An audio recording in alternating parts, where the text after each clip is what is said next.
Allahu Akbar, Allahu Akbar, Allahu Akbar, Allahu Akbar.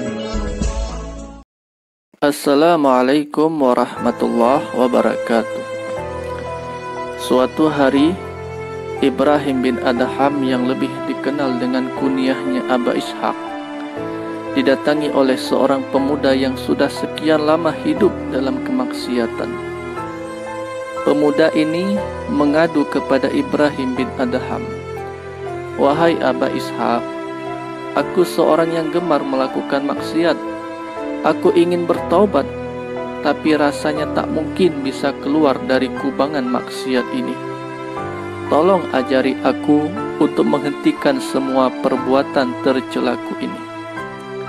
Ibrahim bin Adham menjawab, "Kalau kamu bisa selalu berpegang pada 5 nasihatku ini, niscaya kamu akan terjauhkan dari segala perbuatan dosa dan maksiat." "Apa itu ya Aba Ishaq?" tanya pemuda itu. "Wahai pemuda, pertama, jika kamu masih ingin berbuat maksiat, maka usahakanlah agar Allah jangan sampai melihat perbuatan dosamu itu." Orang itu terkejut lalu heran. "Wahai Aba Ishaq, bagaimana mungkin Allah tidak melihat dosaku? Bukankah Allah itu maha melihat? Allah pasti tahu, walaupun perbuatan itu dilakukan dalam tempat yang tersembunyi sekalipun." Ibrahim bin Adham berkata, "Kalau kau meyakini begitu, pantaskah engkau berbuat dosa kepada Allah, sementara Allah maha melihat segala perbuatanmu?" Orang itu tertunduk dan berkata, "Katakanlah yang kedua. Wahai anak muda, jika kamu masih akan berbuat dosa dan maksiat, maka jangan pernah lagi kau makan rezeki Allah." Pendosa itu kembali terkejut. "Bagaimana mungkin aku tidak makan rezeki Allah, sementara semua rezeki yang ada di sekeliling manusia adalah dari Allah. Bahkan air liur yang ada di mulutku pun dari Allah." Ibrahim bin Adham menjawab, "Kalau begitu, masih pantaskah kau makan rezeki Allah, sementara setiap saat kau melanggar perintahnya dan melakukan larangannya?" Dengan penuh rasa malu pemuda itu mengatakan, "Sekali-kali tidak." Katakanlah yang ketiga. "Wahai anak muda, kalau kamu masih akan berbuat dosa dan maksiat, janganlah kamu tinggal lagi di bumi Allah. Carilah bumi lain yang bukan milik Allah, agar engkau bebas melakukan maksiat." Orang itu tersentak lalu berkata, "Bukankah semua tempat ini adalah milik Allah? Bahkan seluruh yang ada di langit dan di bumi adalah miliknya Allah. Tidak ada satu tempat pun yang bukan milik Allah."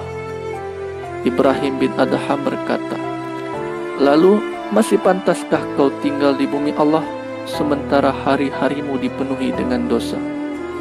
Orang itu kembali terdiam. Air matanya mulai menetes perlahan dari kelopak matanya lalu berkata, "Katakanlah yang keempat.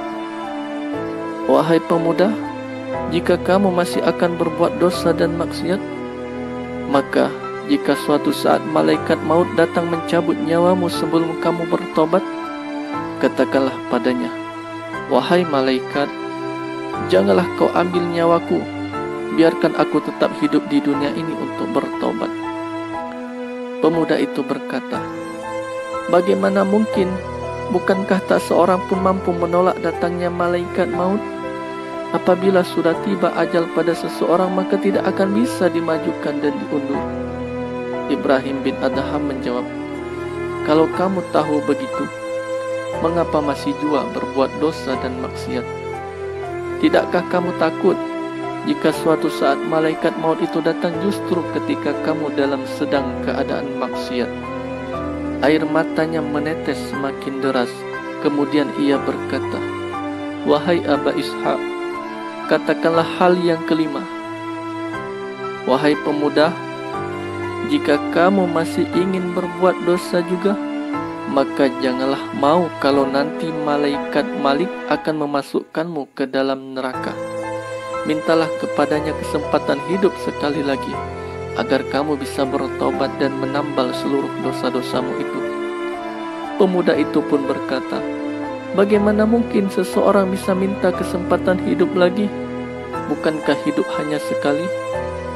Ibrahim bin Adham pun lalu berkata, oleh karena hidup hanya sekali, dan kita tak pernah tahu kapan maut akan menjemput kita, sementara semua yang telah diperbuat pasti akan dipertanggungjawabkan di akhirat kelak.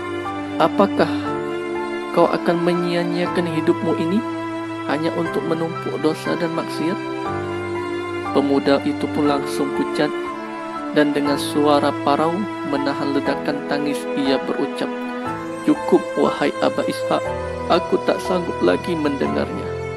Lalu ia pun beranjak pergi meninggalkan Ibrahim bin Adham. Dan sejak saat itu, orang-orang mengenalnya sebagai seorang ahli ibadah yang jauh dari perbuatan-perbuatan tercela.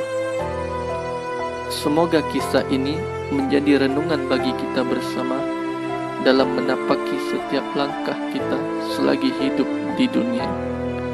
Wallahu a'lam bishawab.